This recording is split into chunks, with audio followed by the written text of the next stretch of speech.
Hello, my name's Matt Cowe. Welcome to this tutorial on thumb picking independence. I'd like to talk a little bit about the Chet Atkins style, which I play quite a lot of, and a lot of people ask me about this. How do you get your thumb to work independently from your fingers? So I'm going to talk a little bit about that today. First of all, if you're new to this style, you're probably familiar with this kind of thing. Used to be called Travis picking, maybe still is, in the folk kind of tradition. And you come across this style pretty much everywhere in finger picking. It's pretty similar to that. It's basically using your thumb and fingers alternately. The main difference is we use a thumb pick in this style, which can take a little bit of getting used to. I use a Dunlop medium. I'm pretty happy with these. They fit pretty snugly on my thumb, but you can try lots of different ones. A lot of people swear by the Fred Kelly ones. These ones, I don't know if you can see that, the Fred Kelly pick. I find them a little bit soft. They're good, they fit nice, but I think I'm preferring these Dunlop mediums now. They fit on my finger better. It needs to be a really snug fit.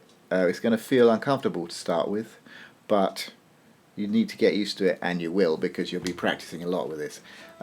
Believe me, it does take time to get this right, but it's worth persevering with because it's a great style and you can do a lot with it.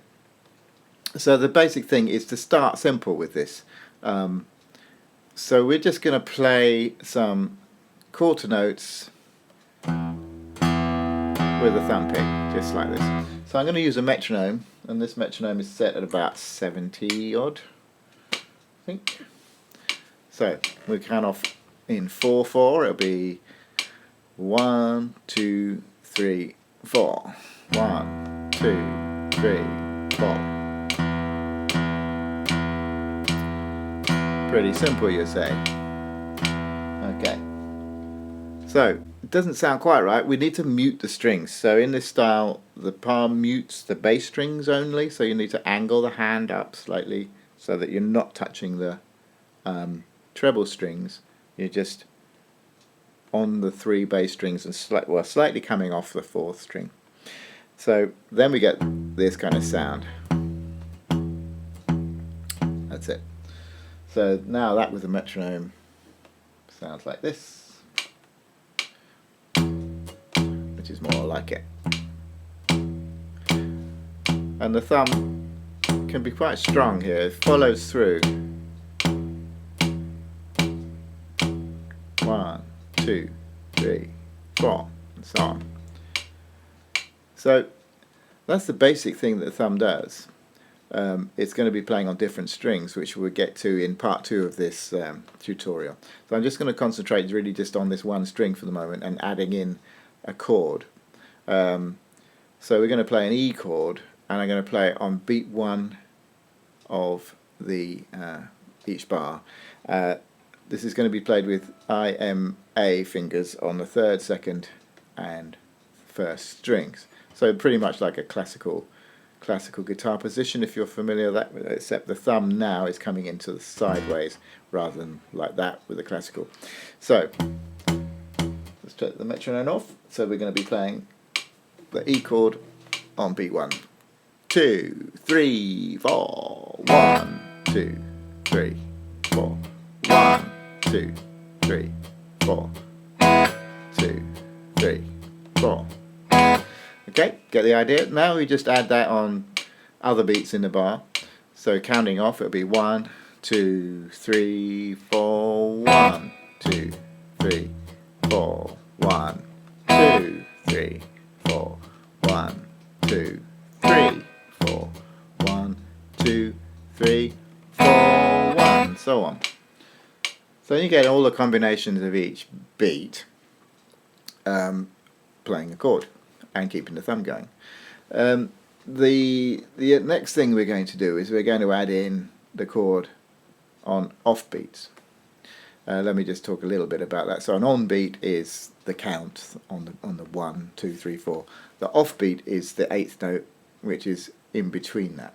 So if you've got 2, 3, 4, 1, 2, so that'll be the ands. 1 and 2 and 3 and 4 and 1.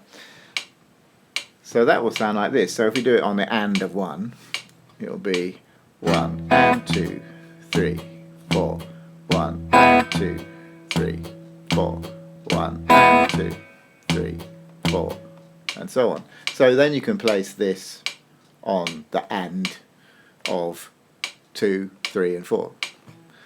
So then you're starting to get this kind of thing. 1, 2, 3, 4. 1, 2, 3, 4. 1, 2, 3, 4. 1, 2, 3, and 4. 1, 2, 3, 4, and 1, and 2, and so on.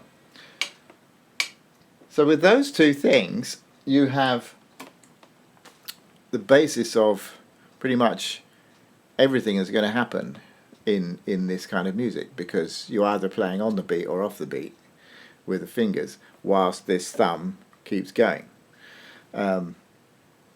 So of course you can put in any combination of these, so that once you've got the idea of where the beats are, where the off beats are, and how you play them against your thumb, you can start putting in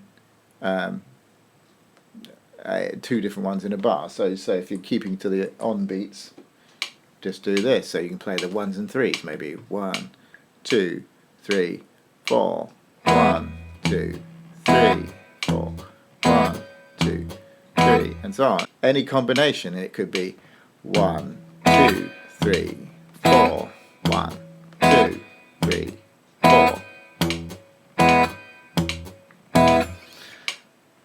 And off beats, do the 2 and the 4 and maybe. So it could be 1, 2, and 3, 4, and 1.